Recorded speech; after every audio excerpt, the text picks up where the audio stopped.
Today we get the opportunity to interview another Michigan leader from a top 10 university right here in East Lansing, Michigan.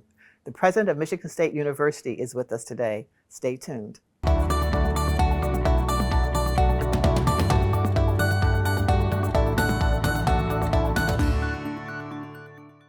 We are so excited to have another statewide leader here with us today. President Guskowitz, thank you so much for being here with us. I know you have, I don't know how many interviews you've done since you started at MSU. I know you did like 52 when you first started in the first 100 days or something. Yeah, I had about a 52 stop listening and learning tour, mostly on campus across all the academic units and administrative units, and over the summer probably a dozen or more stops around the state, and it's been amazing. I love that. I love the fact that you took time to listen to the people that serve and support this great institution called Michigan State University.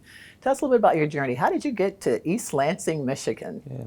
Well, my wife Amy and I have had a wonderful career in Chapel Hill, North Carolina, another great public university. But when this opportunity was presented last fall, we said, let's take a look at it. We came into town sort of incognito for a football weekend in November and to check it out, and it just felt right. It had this sense of pride about it. We were having a down football season, but the stadium was still packed. Everybody was out tailgating. Town was electric. It just felt like a place that we wanted to continue to explore more. And the more I got to know people and learn what the university's about, everything that Michigan State University does as a proudly public university is for the public good. And so it just continued to progress throughout the process. And when I was offered the position in late November, early December, we decided that this would be a fun adventure, a place that we knew we could make a difference at. What have you learned? Well, that surprised you? I mean, you knew a lot already, but what did you learn? I think it's a big place. Yes, it is. 5,700 acres. Wow. And it's a big place, but we find ways, I think, to make it feel small for those students who need it to feel smaller. We have 3 residential colleges, a number of living and learning communities that allow students to have more of sort of an Ivy League, small college, liberal arts college feel on a huge Big Ten campus. That's been great. While not a surprise, I've enjoyed spending time with faculty. Last evening I was with the College of Music faculty at Cole's House, which is our home, right in the heart of campus, and we have world-class faculty that their cutting-edge research is changing the world. We're bringing students into the research laboratories alongside those students.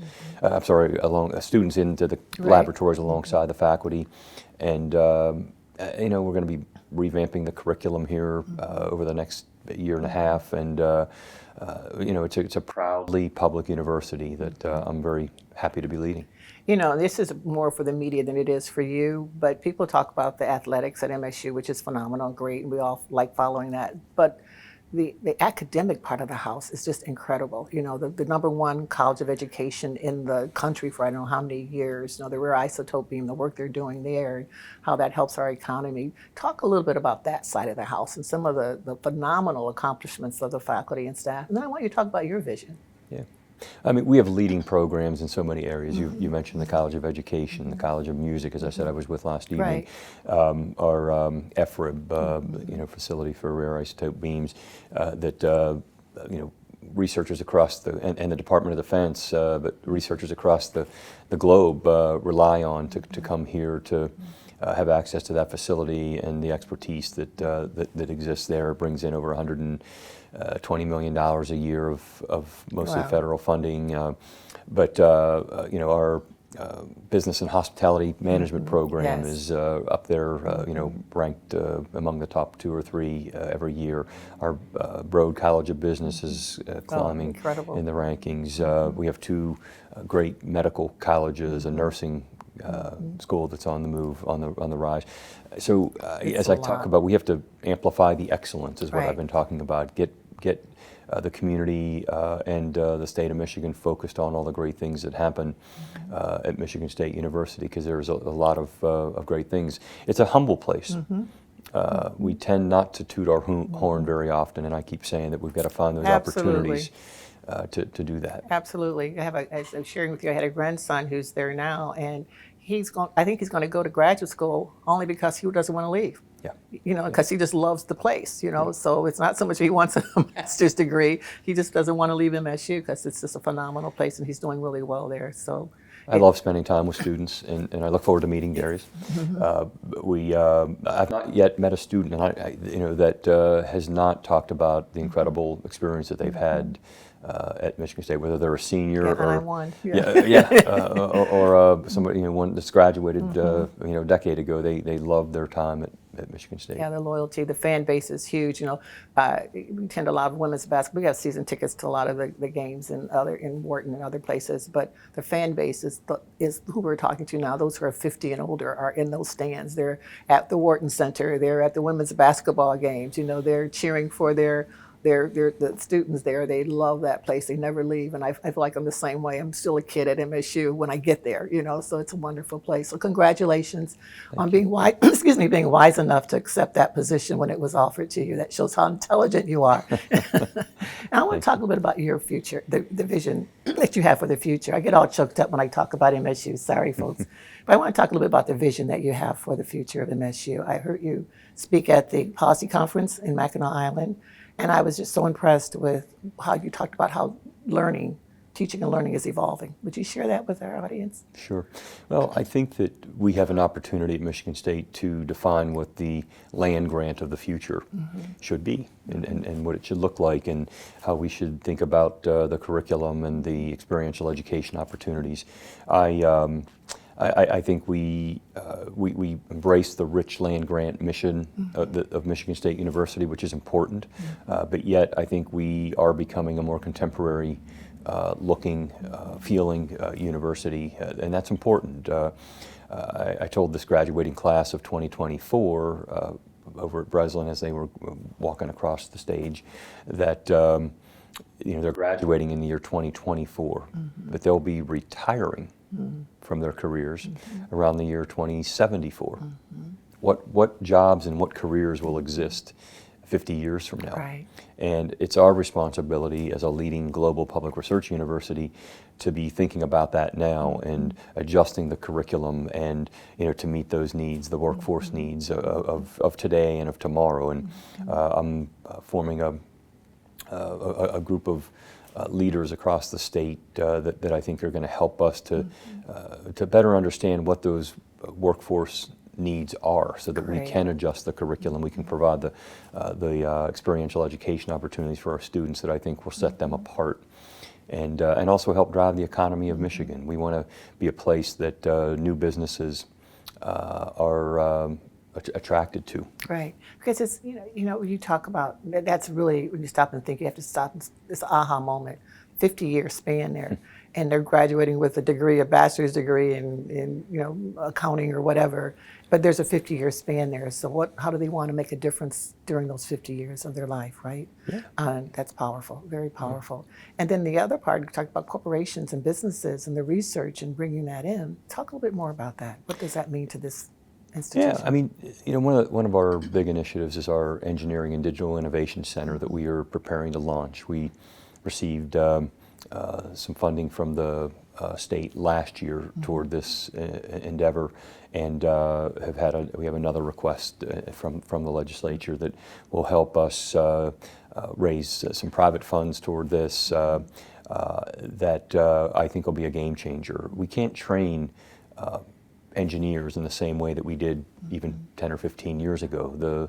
With AI here and here to stay, right. We need to be thinking a little differently. We've got to think of more team-based science and bringing together different disciplines in to solve big problems, and that's what this Engineering and Digital Innovation Center will do. It'll be a game changer. We're hiring faculty right now that work really well in sort of interdisciplinary, cross-cutting approach to problem solving. So that's just one example. I think we've got to think about, and I didn't even mention the work we're doing in ag and natural resources. I mean, our ag bio faculty, we're changing the way and think about the farming industry across the country. and, and some of the challenges, environmental issues that exist across the country with droughts in parts of the country and flooding in other parts. We have some of the leading scientists in this space that we're really proud of, and there's engineering that's involved with that. You know, I hadn't thought about the agricultural component either, but I was talking to someone who leases some farmland the other day, and the technology that's on a farm now, it's not just the cows and the horses, but, you know, technology in terms of watering and in terms of the air and what's going on. It's just a completely different science than it ever used to be. And a lot of that was developed at MSU. Right here at MSU. Absolutely. If you were counseling, advising, so many of our population they're either grandparents and they're raising grandchildren, or they are mothers and fathers and they're raising their children and their mothers and fathers, so that sandwich generation. But if you were advising someone who's listening, what would you tell your child, your 18-year-old graduating from high school today? What would you tell them about education and what they need to do? One of the reasons why I love being on a college campus is I love being around curious people. I mean, our world-class faculty are curious. They're asking and then going out and finding ways to solve these problems. They're asking important questions. Our students need to be curious. They need to explore. College should be a place of exploration. Take those initial few years. Don't lock yourself in to a set degree or program. We've got 4 children and 3 have gone through college already, and I love that they had a chance to jump in and explore a little bit, and the major that 2 of them thought they were going to land on, you know, they pivoted, and they're very successful now in a different line of work. But also think about double majoring or picking up a minor alongside your major. But college is important. I mean, I think, and I'm proud of the fact that Michigan State is, you know, bringing a lot of transfer students in from the community colleges, and you have a very successful career leading an outstanding, you know, community college here locally, and those students come in and you know, with a really strong foundation, and we help to set them off in a career, and they. So I think just exploration, be curious is the advice that I get, and get the experiential piece is so important. Directed research experiences with, you know, find a faculty member or 2 early on, study abroad, and find an internship. And our faculty do a great job of helping, and our alumni help with students landing internships. Absolutely. I can remember someone telling me that when a 2nd grader enters school, or 1st grader, they enter with a question mark behind every sentence, like, why is the sky blue? Why is this? But by the time we finish educating them, they end with a period behind every sentence. And you want to keep that question mark there. Right? I love that. In fact, I was telling a group of students, I was over meeting with our new graduate teaching assistants the other day, and I said, you know, I asked them to please be curious, but encourage our students to always be curious, that they're going to be in the classroom teaching. And I said, I was once asked what my favorite word was in an interview like this, and I said, why? And the reporter said, well, because I want to know. I said, no, that's my word. and I said, I love asking the word, you know, the question why. Right. And I want our students to always not just take for granted that whatever's up on the slide presentation is, you know, is accurate. Like, ask why, be curious. You know, that's interesting, because I'm thinking back on my LCC, Lansing Community College days, and anytime someone had a new idea or they wanted more money, I'd always say, why?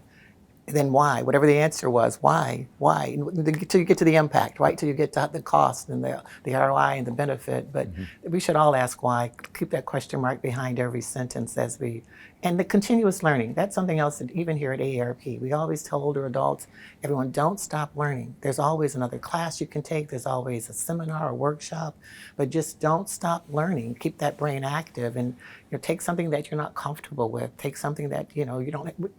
Credit, no credit, doesn't matter whether it's community college, whether it's university, but keep learning. What's available out there now for people who may want to return to school? You know, they dropped out.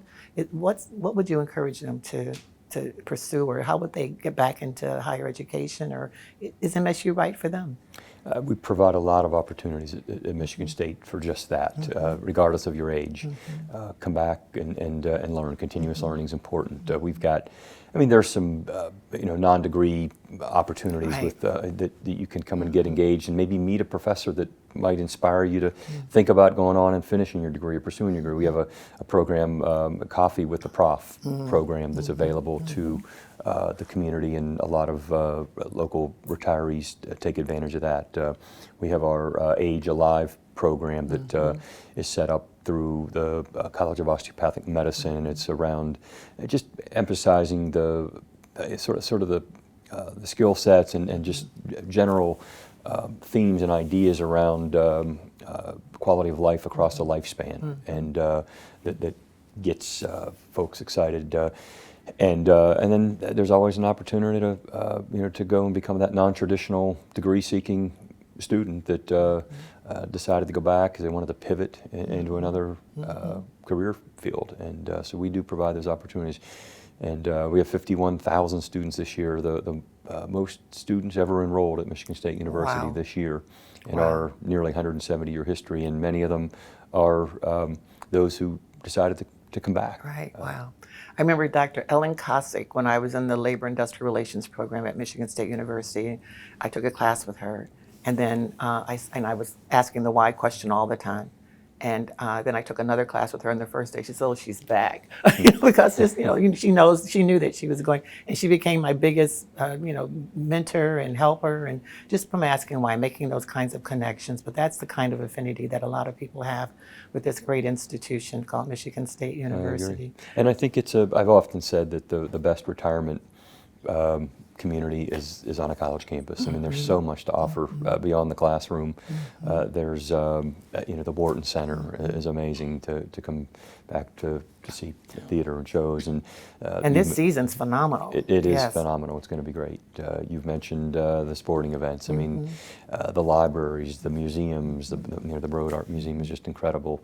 There's so many opportunities, and we welcome the community as a public university. We welcome the public onto our beautiful campus. 51,000 students. Wow, that changes the economy. It changes everything for this whole region, not just for East Lansing. That's incredible. That's fantastic. So when you talked about the Wharton Center, I shared with you earlier that a little while back, I learned that it was the most visited place in the state of Michigan. And that's incredible, right here on our own campus. So people who haven't been there, the lineup this year is incredible. It's fantastic. And even though the smaller theater there's some nice things that are going on. Just so much happening for MSU students. In the time that we have left, tell us a little bit about what you want people to know about your future, about the next 2 years, 1 year, because you can't accomplish everything you want the first year or 2 years. So let's say the next 3 years, what would you like to have said, people have to have said that you accomplished? Sure. Well, I've taken a close look over these first 6 to 9 months, even before I got here, at the MSU 2030 strategic plan. I'm a big believer in having a roadmap to get to a destination, and the 2030 strategic plan that was endorsed by the Board of Trustees and put in place about 3.5 years ago, it is a good plan, but we're taking some time to see if it might need adjusted a bit. We're reframing some of the priorities to look closely at student success, and thinking about enrollment for the future is a initiative that I really am eager to work alongside our leadership team to be sure that every student who's earned their way to Michigan State University can succeed here. And and so we have some faculty, world-class faculty that study pedagogical changes to help students that come from underrepresented backgrounds where they need some additional support systems in some of the areas. In the STEM disciplines as an example, and where traditionally some students have struggled, and so we're working really hard to help support them. We're going to look at next generation operations to be sure that we're efficient in the way we operate the university. There's only so much money to go around, and if we're going to support some of these strategic initiatives, then we have to be sure we have some resource on the margin to be able to support them. The study abroad, I want to be sure that we continue to lead. We're one of the top institutions in the country around study abroad, but there's resource needs there. Some of our students come to Michigan State and they can't afford to study abroad, I want to be sure that they have that opportunity. So there's going to be a lot of focus in that space. And then I've already mentioned this idea of bringing leaders from across the state together to help us define what the future workforce needs are going to be, so that we can be certain that we are Michigan's state university. I like it. So it's not just about the 51,000 coming into the university, it's about how they exit the university as well, and making sure they have every opportunity to succeed. Thank you so much for saying yes to Michigan State University. We're in good hands. Appreciate Thanks. You being here today. Thanks so much. Thank This you. was fun. Thank you. Today we're going to be talking about Centennial Farms and or that type of property that you want to protect. How do people do that? Right. So the whole, it's difficult to keep a farm going. I don't have any farmer clients who don't have a job in town, as they say, to keep the farm going. But here's the problem. This is why one of the major reasons why farms are disappearing. And it's not just farms, it's the whole middle class, right? Generation, especially with a Centennial Farm, what you have is generation after generation has been paying it forward. They didn't go on vacation. They didn't take a cruise. They didn't whatever. The money went into the manure lagoon, or the milking parlor, or they tiled the field, okay? They didn't buy a fancy car. They got the old pickup.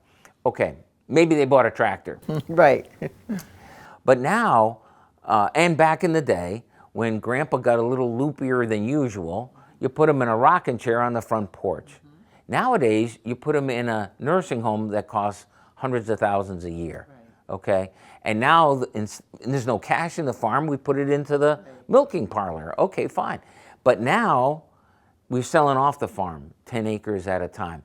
Over and over and over again, that's what we're seeing, because people haven't planned ahead. Now, you don't have a Centennial Farm, but every generation pays it forward. The Federal Reserve says that half of a family's assets are gifted or inherited. What if you can't do that for your family?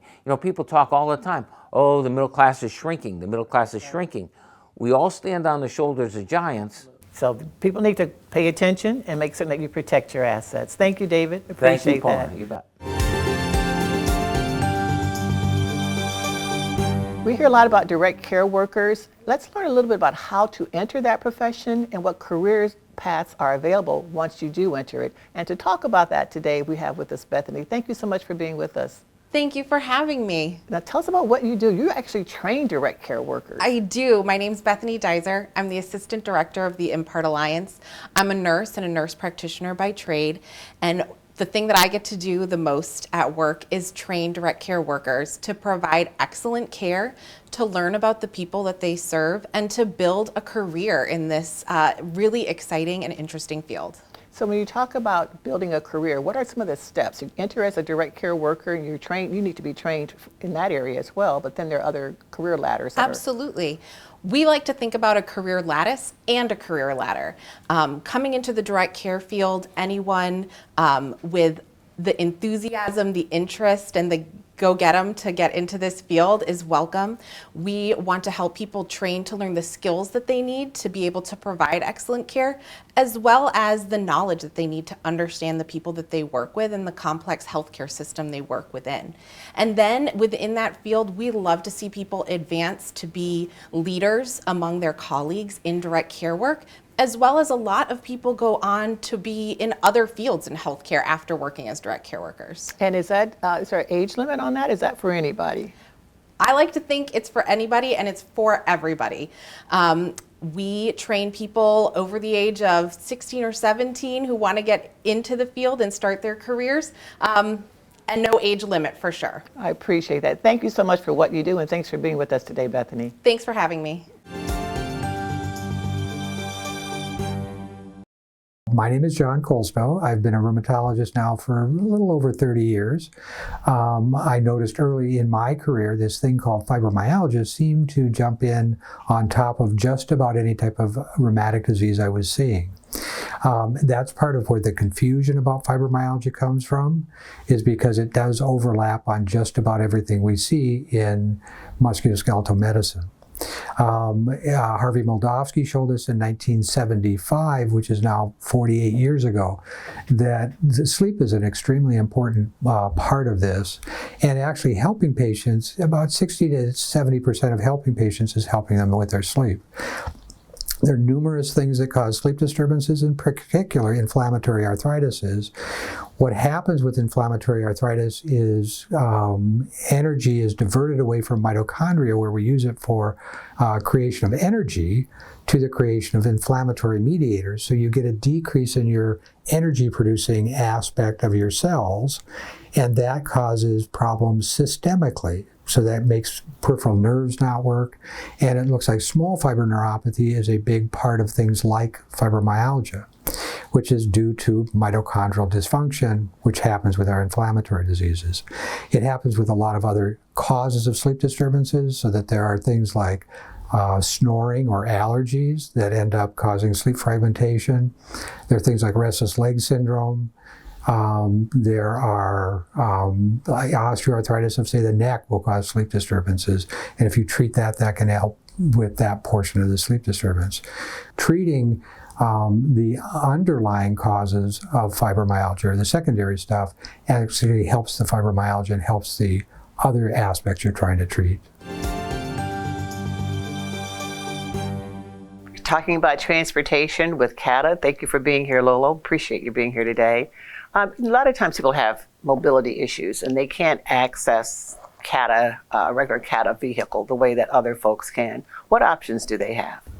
So all of our buses are equipped with wheelchair lifts and access for those who are, mobility challenged and need some assistance in terms of boarding and alighting from a vehicle. And if they didn't want to ride a regular CATA bus, there are other options as well, but they'd have to schedule those? That's correct. They can call our paratransit dispatcher and get those trips scheduled, and that service is, again, curb to curb, arrives right at your doorstep, and you board the bus and it takes you right where you need to go. And so what's the difference in cost and convenience between the regular CATA bus and using the mobility accessible wheelchair ramp or the curb to curb? What's the difference? Fixed route buses are the most affordable. It's either $1.25 per trip in one direction or 60 cents if you qualify, if you're eligible for it. The other option is Spectran, and that is $2.50 per one-way trip. Well, that's very reasonable, particularly with the cost of gas. So when you say 60 cents, what's the difference between if I qualify for the 60 cents ride versus the $1.25 ride?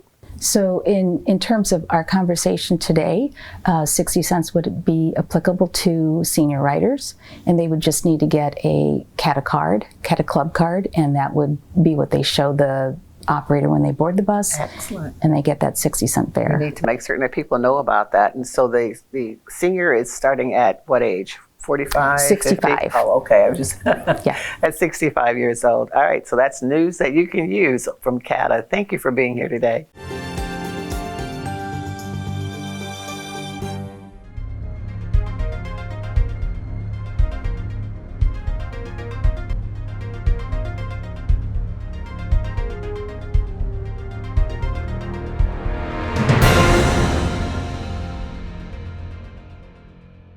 There's a lot of information shared today. Don't forget to keep asking why. That's an important question. Why? Thanks for watching Real Possibilities.